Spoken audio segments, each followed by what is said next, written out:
Hello hi नमस्कार रामकृष्ण हरी मंडळी, मी पूनम. तर माझ्या चॅनलमध्ये तुमचं पुन्हा एकदा स्वागत आहे.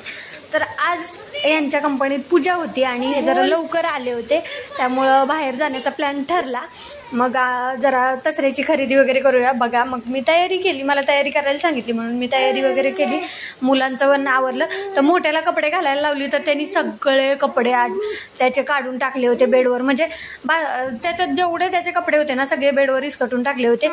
आणि कपडे घालून तो त्याला आवर म्हणलं तर तो निघून गेला पळून. तर आता काय करणार होते, मग छोट्याला हाय टी शर्टवर आणि त्याच्यावरच पॅन्ट घातली. तर बघितलं मी गॅलरीतनं तर तो बघा तो खेळतोय, सायकल खेळत होता तो. मग आता बाहेर तर जायचं होतं तरी पण मी आवरलं ते कपडे, त्याची घडी घालून हे ठेवले.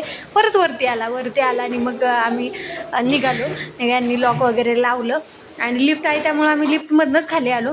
आता पार्किंगमधून मग गाडी वगैरे काढली. ही आता आमची पार्किंग छोटीच आहे पण बऱ्यापैकी गाड्या मस्त बसतात वगैरे, त्यामुळं काय अडचण नाही. तर निघालो आम्ही आणि अंधार थोडाफार पडायला लागला होता. तर निघालो, म्हटलं बाजारात आता लई दिवस झालं गेलो पण नाही. आणि छोट्याला पण घेतलं, हे केलं बघा. छोटा पण मस्त झोपला नव्हता, काय नव्हता, जागाच होता. आणि त्याला पण भारी वाटत होतं म्हणून डोळं उघडं ठेवूनच बघत होता इकडं तिकडं. तर बघितलं गेलो तर सगळ्या दुकानांची साफसफाई वगैरे सगळ्यांची चालली होती. ती माळा लावायच्या ही, कारण उद्या दसरा असल्यामुळे जास्त उद्या काय करता येत नाही म्हणून. तर असे हार भेटत होते. तर तो हार 50 रुपयाला एक होता, एक हार 50 रुपयाला एक होता. आणि अशी फुलं घेतली तर 50 रुपये किलो, 60 रुपये किलो किंवा 100 रुपये किलो. म्हणजे चांगली असली तर 100 रुपये किलो, 60 रुपये किलो अशी भेटत होती ना. तर हे आमच्या इथलं अंबिका माता मंदिर आहे. म्हणजे आमच्या इथं स्टेशनवरून वगैरे तर ते अंबिका माता मंदिर म्हणून आहे. तर ते मंदिराच्या तिथंच सगळे रिक्षावाले थांबतात वगैरे ते. तर हे सगळे रात्रभर असतात इथं. म्हणजे बघा ह्यांचा पण किती स्ट्रगल आहे ह्या लोकांचा. जे ते माळा तोरणं वगैरे विकतात, फुलं वगैरे विकतात ना, ते रात्रभर अशा मंदिराच्या इथं असतात रात्रभर.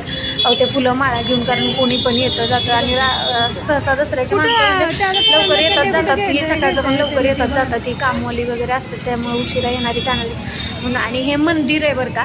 त्या मंदिरात खूप गर्दी होती. आम्ही त्या मंदिराच्या आतमध्ये गेलो नाही, कारण बाहेरून दर्शन घेतलं आणि चाललो. आम्हाला फुलं पण घ्यायची होती, नंतर सोनं घ्यायचं होतं. तर सोनं पण घ्यायचं होतं, फुलं घ्यायची होती, सगळं गाडी धुवायची होती. गाडी पण बरेच दिवस झालं धुतली नव्हती म्हणून बघायची होती सगळी दुकानं. परत छोट्याला मोठ्याला जरा कपडे पण घ्यायची होती म्हणून आम्ही गेलो होतो बाजारात. असं काही खास म्हणजे म्हणतात ना की बाबा नाही नाही, पण एवढं सगळं काम होतं म्हणून गेलो. आणि मग गेलो तर तिथं गर्दी भरपूर होती, रस्त्यावर पण थांबली होती. म्हणजे भरपूर लोक आता ह्या टायमिंगला बाहेर, म्हणजे संध्याकाळच्या टायमिंगला खरेदी करायला बाहेर निघाली होती. म्हणून मग आमच्या बायकांचं काय असतं की काय दिसलं म्हणलं की लगेच तिथं काय आहे का बघा. गेलो बघा, तुम्हीच बघा. गाड्या धुणाऱ्यांना किती गर्दी झाली आणि किती गाड्या अशा उभ्या राहिल्या होत्या. तर लवकर नंबर येईल का नाही सांगता येत नव्हता म्हणून मग आम्ही पुढं गेलो. मग आता ह्या मावशी बसलेल्या होत्या तर त्यांच्याकडे कोणीच, म्हणजे पुढं पण गाडी लावलेली होती आणि त्यांच्याकडून कोणीच घेत नव्हतं ते आपट्याची पानं आणि हे. तर हे बोलले आपण इथंच घेऊया. मग त्या मावशींकडून आम्ही त्या आपट्याची पानं आणि तोरण घेतलं.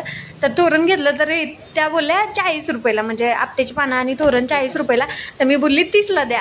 तर हे बोलले नको, 30ला नको, 40लाच राहू दे. त्या अशांना 10 रुपये जास्त गेले तरी काय इतकं नाही, ठीक आहे चालते म्हणून. मग नंतर पाणीपुरीवाला होता आणि असं होणार नाही की पाणीपुरीवाला जवळ आहे आणि आम्ही पाणीपुरी खाऊन येणार नाही, असं कधी होणारच नाही. आता इथं ह्या बायका होत्या, तर त्या बायकांनी बघा त्या मुलाला वरती बसवलं गाडीवर, त्याला बसायचं होतं गाडीवर म्हणून. गाडीवर स्वतःची गाडी असल्यासारखी बसवली, तो बटणं वगैरे पण खटाखट दाबत होता बघा. यांनी आता चावऱ्यांचं सुरू पण केलं दादानी पाणीपुरी खायला. आणि पाणीपुरी वगैरे खाल्ली, हे केलं. आणि मग कपड्याच्या दुकानात आम्ही गेलो. कपड्याच्या दुकानात गेलो तर बारक्याला छोट्याला काही मोठ्या पॅन्टी अशा पायापर्यंतच्या भेटल्याच नाही, त्या बघितल्या पण. मग छोट्यालाच तेवढ्या पॅन्टी घेतल्या आणि मग घरी आलो. चला, व्हिडिओ आवडल्यास नक्की लाईक करा, चॅनलला सबस्क्राईब करा. धन्यवाद.